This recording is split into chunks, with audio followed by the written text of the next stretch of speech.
I think it's fair to say that the new series has spoiled us with returning villains. Daleks, Cybermen, Sontarans, Silurians, hell, they got the Macra back. Remember the Macra? Every single season there was almost the expectation of an old series icon being brought into the new to boost toy sales. Or in Moffat's case, I guess he kind of brought them back, didn't do anything with them, and then just fell back on the Weeping Angels and the Cybermen anyway. And maybe that wasn't such a bad thing. Those fan wish lists are looking a little bit scarce these days. We've had all of the A-listers, all of the B-listers, and even a good number of the C-listers. Bring back the Chumblies! Bring back the Chumblies! If you're still out here asking why the Rani hasn't come back, that's on you. Bad luck. There are just some adversaries who, for all intents and purposes, should never return. Sometimes less is more. Sometimes more is less. When can I get my Chumbly action figure? Shake my head, Chibnall! Shake my head!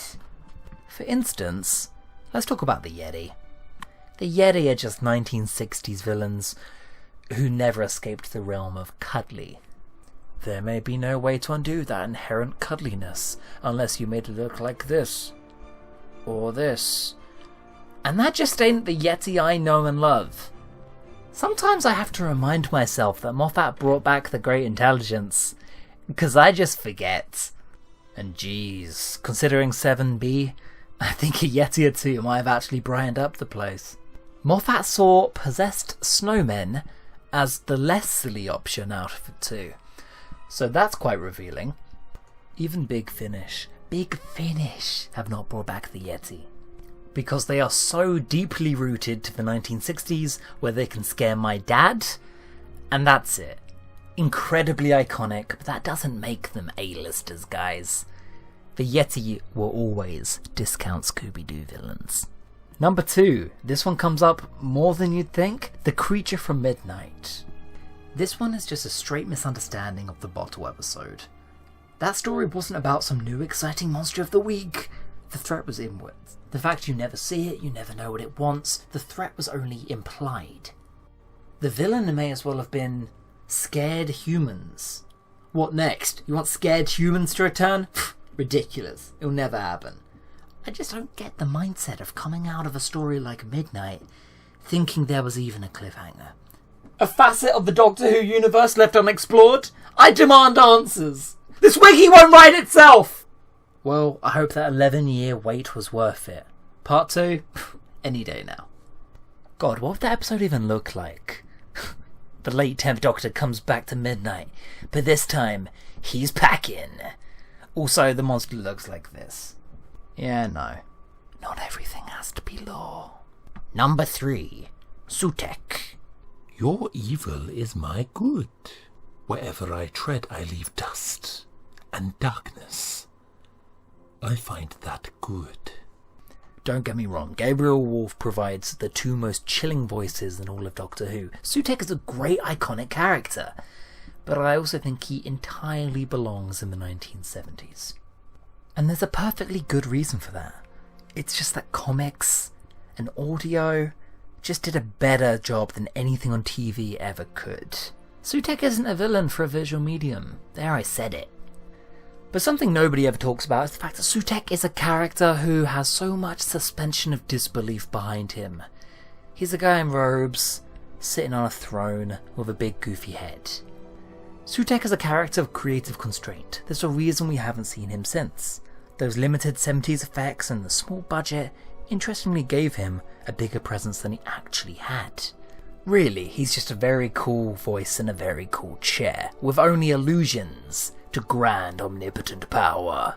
And in a story like Pyramids of Mars, you're inclined to believe him. Whereas a new series story would demand to see his vague swirly powers in action. And seeing Sutekh on a bad green screen simply would not do justice to the way you're imagining it. Honest.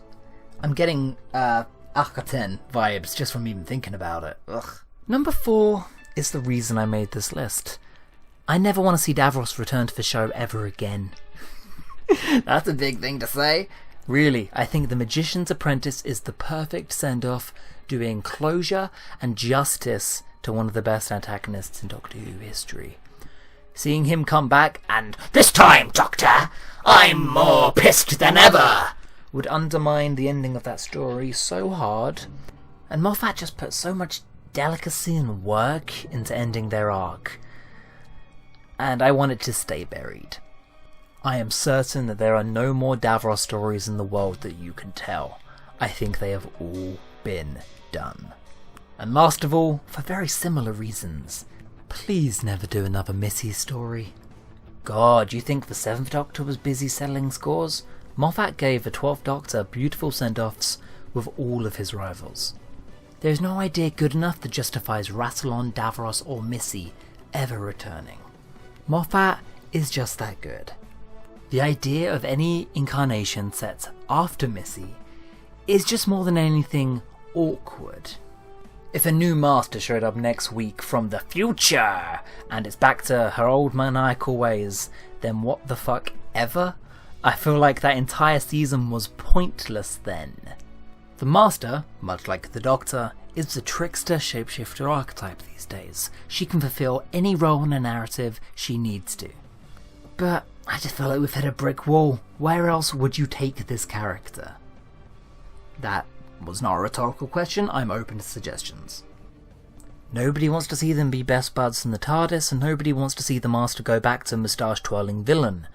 If you do, I refer you to the Master's character arc graph. That shit's all over the place, baby. There are, of course, ways around this. Just only show past incarnations of the Master from now on, if you really need to put him in a story. And at very least, give him a good decade away from the show. But Missy served such a unique role in this series that I can't see it being replicated. And that actually raises a more pressing question, which I don't have an answer to. I'd love to see you guys take some in the comments below. Do some monsters, do some villains, like Missy, belong to certain eras of the show?